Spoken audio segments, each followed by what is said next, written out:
Good morning, everybody, and a happy Wednesday morning to you. Oh, I bet you can tell from the picture above what we're going to be covering today.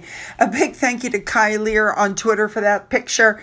And let's just jump in because there's a lot. I'm not going to lie, though. There's not a lot of royal family stuff. It's mostly Harry and Meghan. I apologize. It's just that we've kind of run out of content for them. All right, now, let's jump in and get busy, shall we? Let's go.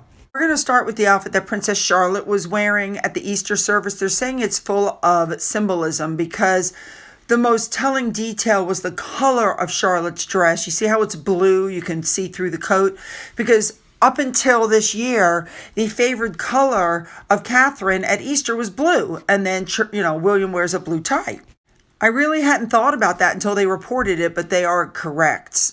Whatever she's wearing, I think Charlotte looks absolutely adorable. I also want to touch on the Peter Phillips, Harriet Sperling thing. It's a new chapter in their relationship because she was allowed to come to the royal family Easter service at Windsor.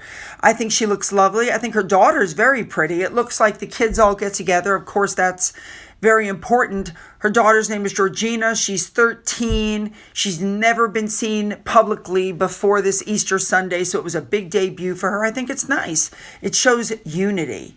All right, let's move on. All right, next up, Andrew. Some stuff has come out while he was a trade envoy. Apparently, he actually hit the master of the royal household because they told him he could not use a room in Buckingham Palace to host a charity event.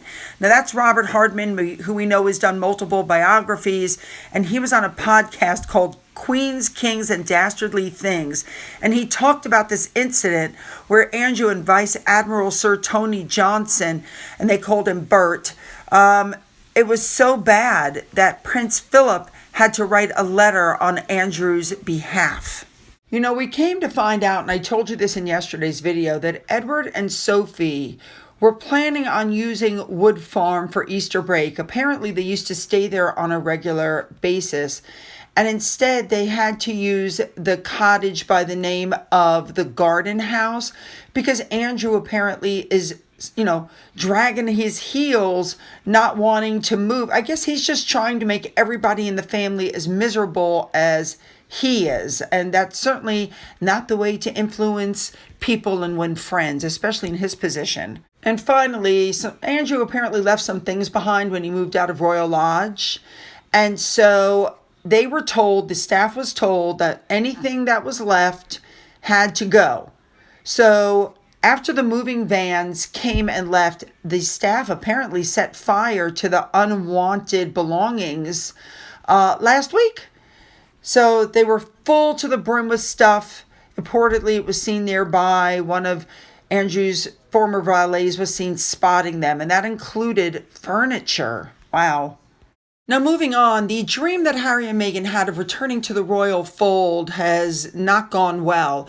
They wanted to link California commercialism with the Windsor prestige, and they've had public leaks, private mistrusts. Meghan has been seen as the mastermind of all of these maneuvers. However, Harry is getting the blame for the failing of it.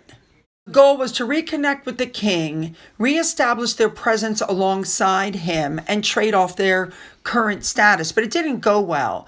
Now, Talk TV, Kevin O'Sullivan decided to come out. He had a few things to say. This was originally 49 minutes long. I cut it down to 3 minutes. Listen to this. Giddy up! Meghan Markle and Horsey Harry are galloping towards another of the trademark disasters that have turned them into Hollywood's saddest joke. Once upon a time, the ambitious Ms. Markle and her pound store prince were making grand plans to take Tinseltown by storm.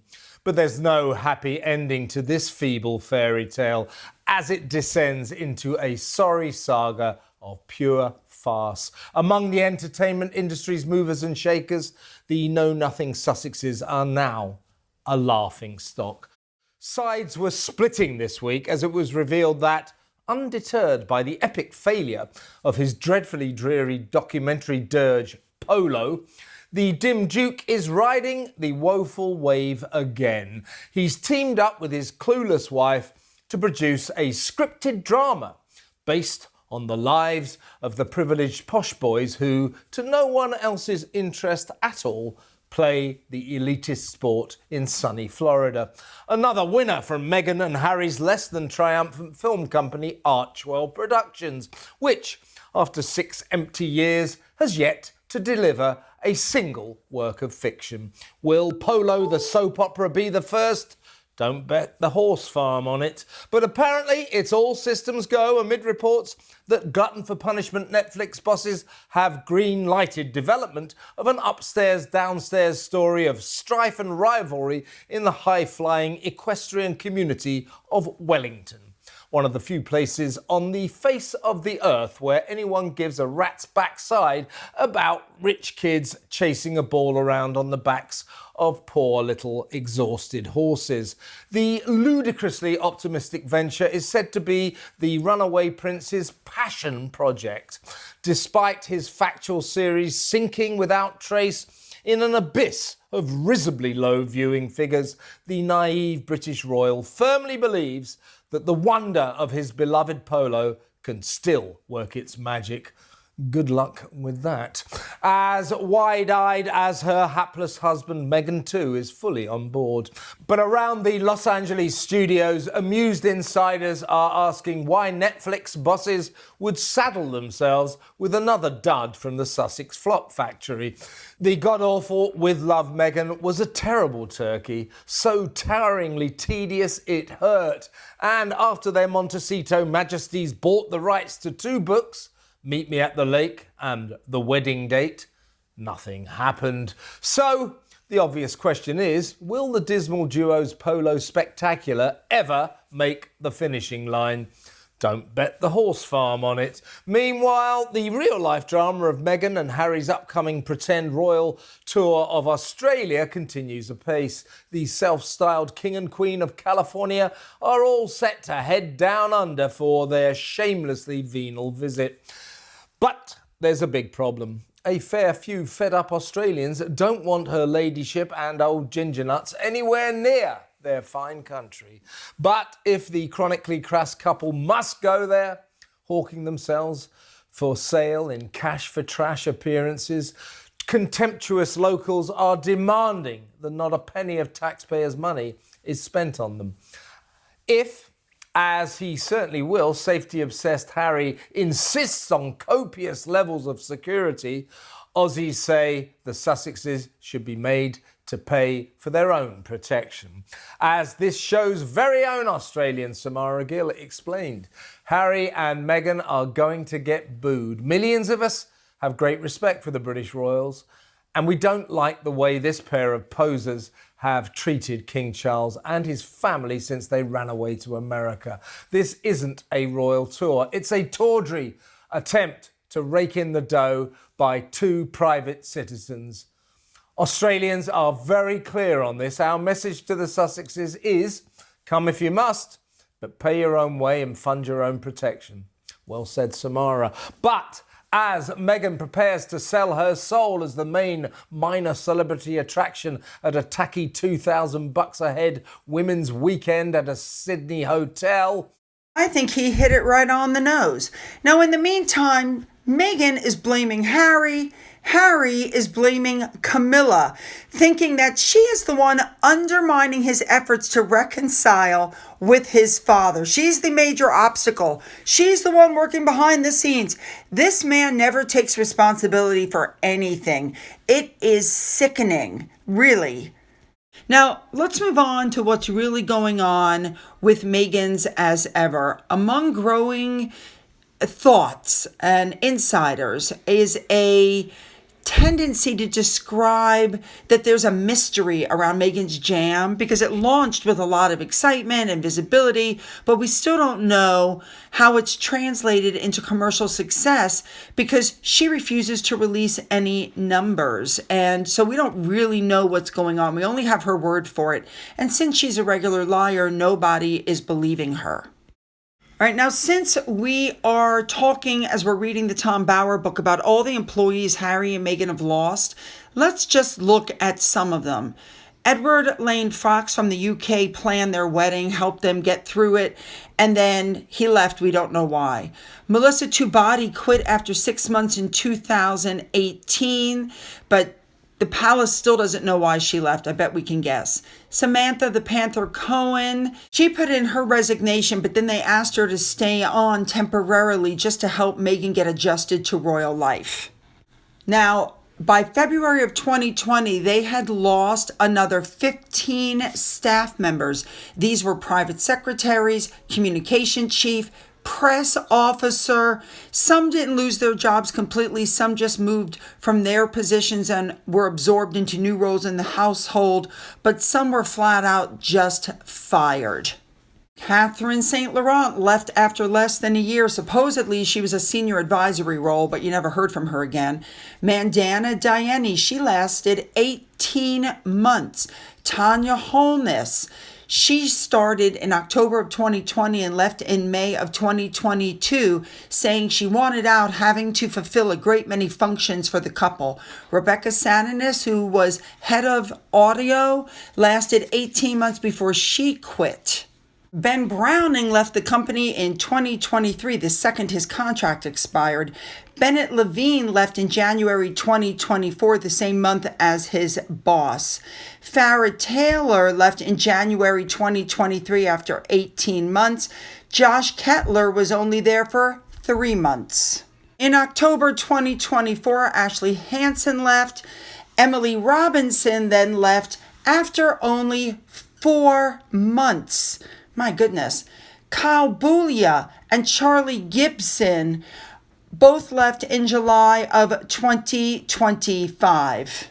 2 other private team staff members also left. Then you had Meredith Maines, who quit after only 10 months. And then finally, we have James Holt, who left in December of 2025. Yep. Let's move on now to the whole Australian thing. Thank you to this Twitter user for finding this. They apparently applied to go and they got this. Thank you for expressing interest. Interest is so high. There's limited space. We'll be in touch if a space opens. Yeah. Well, they recently just put out a bunch of videos trying to hype the interest and show that the hotel is actually very nice. I'm just going to put some music to them. Watch this.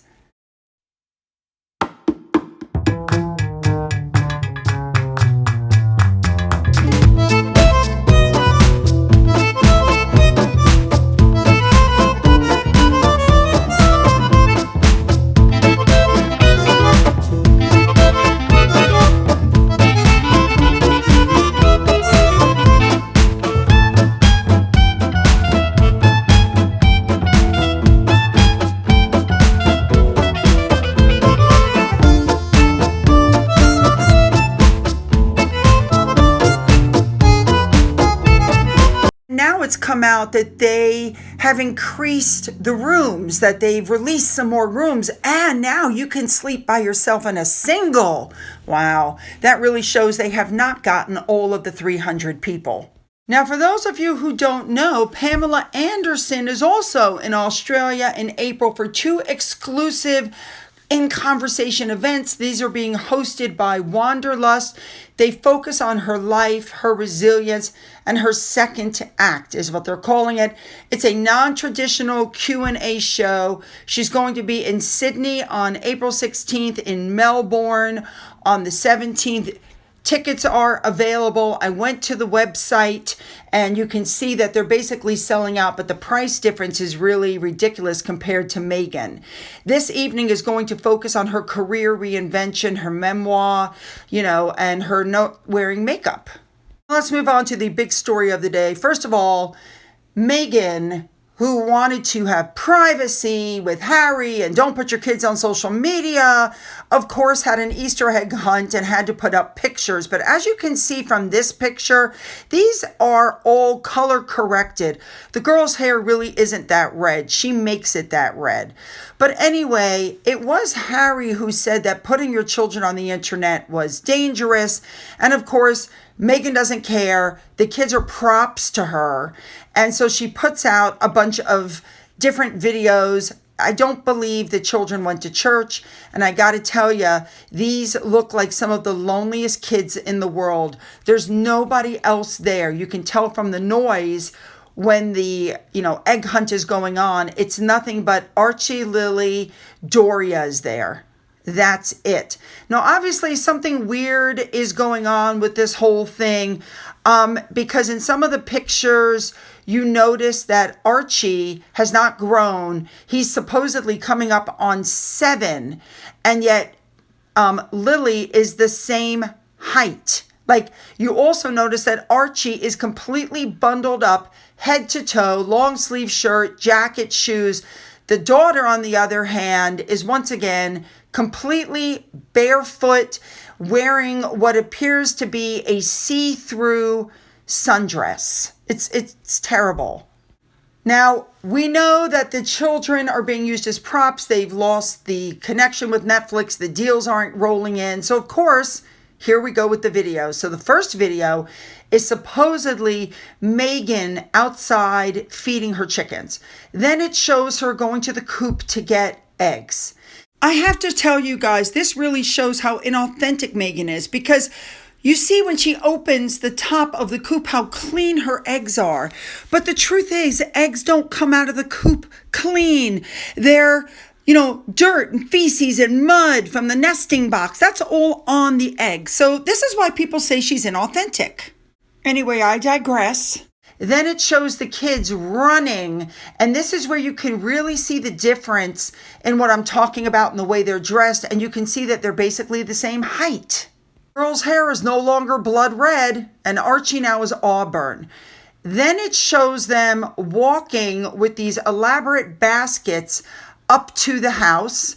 And then when they get to the top of the house, oh, and by the way, attention to detail, her ears are backwards, just saying. Megan apparently decided it would be a good idea to trail her daughter from behind as she silently and lonely, all alone, walked through the backyard of their mansion. People are saying it looked like a stalker took the video. It feels sinister instead of a playful child enjoying Easter. I got to admit, I feel really bad for her. She's clutching this poor stuffed animal and meanders around the yard barefoot once again, and it gave people the ick. And a big thank you to Princess Carparkle, as usual, for pointing out that this girl was not even dressed once again. She was in nothing but a flimsy nightgown.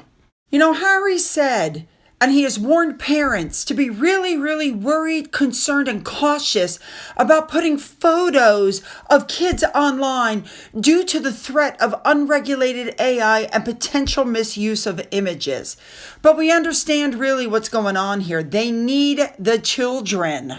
What's being said now is that, the two of them moved to the United States because they wanted a quieter private life. But I don't think they realized it was going to be so lonely. They made it crystal clear that their reality is posting video about Easter so that people will want to give them attention. And quite frankly, it looks bleak.